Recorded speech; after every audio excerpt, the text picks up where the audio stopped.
Yeah, welcome friends from Uganda and all over the world.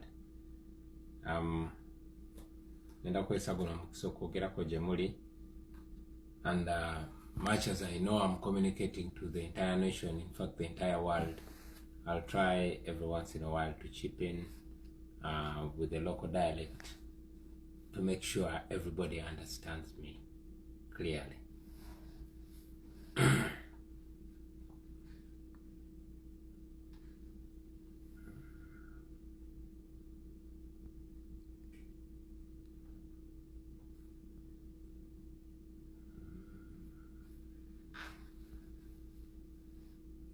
When the struggle is over, we shall wear the victor's crown. We shall wear the victor's crown. We shall wear the victor's crown. When the struggle is over, we shall wear the victor's crown in the new Uganda. Olutalo nga luwedde, tuliyambale engule, tuliyambale engule, tuliyambale engule. Olutalo nga luwedde, tuliyambale engule, tulivimba mu Uganda empya. All right, welcome friends, comrades, compatriots from Uganda and all over the world. Welcome you, and want to take this opportunity to give you my end of the year communication. While I was preparing to communicate to you, I got disturbing information from Uganda. I got to learn that another African icon, a musical freedom fighter, Yvonne Chaka Chaka, has been deported from Uganda. Yvonne Chaka Chaka is one of Africa's revolutionary artists. Yvonne Chaka Chaka has performed in Uganda very many times without any problem. And the last time Chaka Chaka came to Uganda, being that she's been following our struggles, and she's indeed a comrade because she's an artist, she gave me a hug and expressed support for our cause, for our struggle for freedom in Uganda. And like all friends of Uganda from abroad who have dared to express themselves freely and express support for the forces of change, have indeed attracted the wrath of the state. Yvonne Chaka Chaka, like many other foreigners in the past, have been deported. Although the police has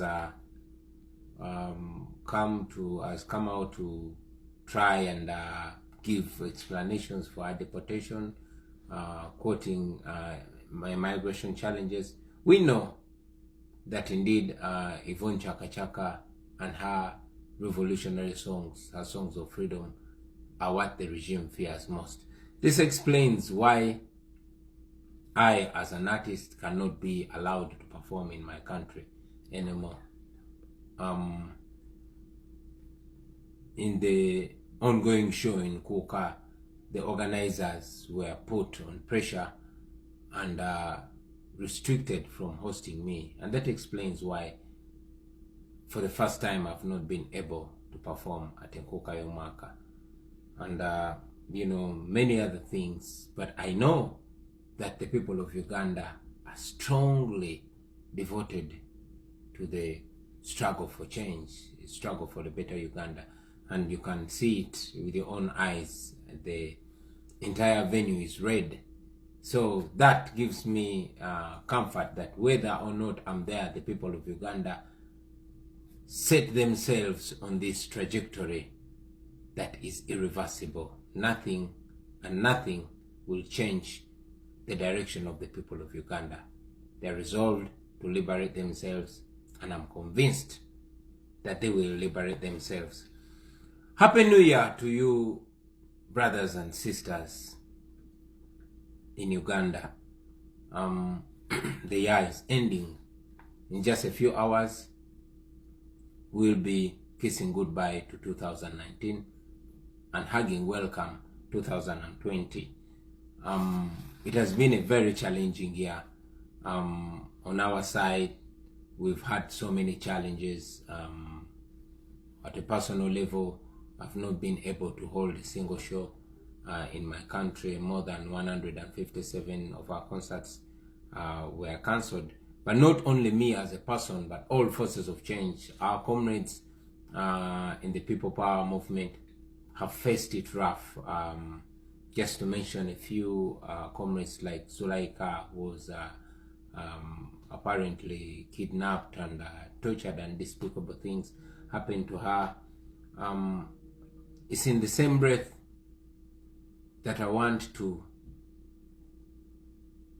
take a few seconds of silence to respect our brothers and sisters, our brothers Ziggy Wine, who we lost this year, our brother Sweet Peps and fellow artist, who we lost this year, and our brother Suna from South Africa, who we also lost this year, and many other comrades that we lost.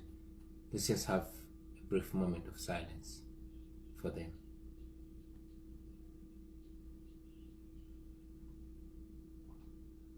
May their souls rest in eternal peace.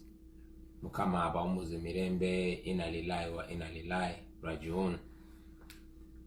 Many other challenges, comrades, besides the regime, of course, persecuting us day and night, burning our red berets and disrupting our gatherings.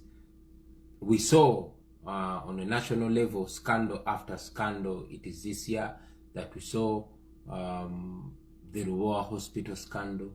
It is this year, in fact, just a few days ago, that we saw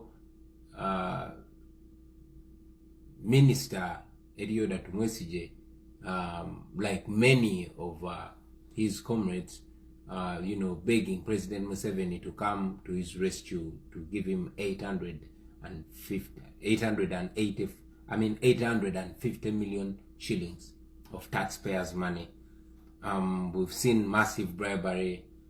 We've seen President Museveni go to the ghetto in his always confused judgment, trying to buy us off as if we are products, having failed to address our problems, having failed to even recognize us as human beings, looking at us, ghetto youth, as low lives, always dismissing us as hooligans. He finally bowed to our pressure. He noticed we're human beings, but again, he did not see it necessary to solve our problems. He just thought he would buy us into silence. So he came to the ghetto, mamulaba azeno mutitimbe gwa sente, fubi okuyita mbannaffe benyini okugezaako okutusoma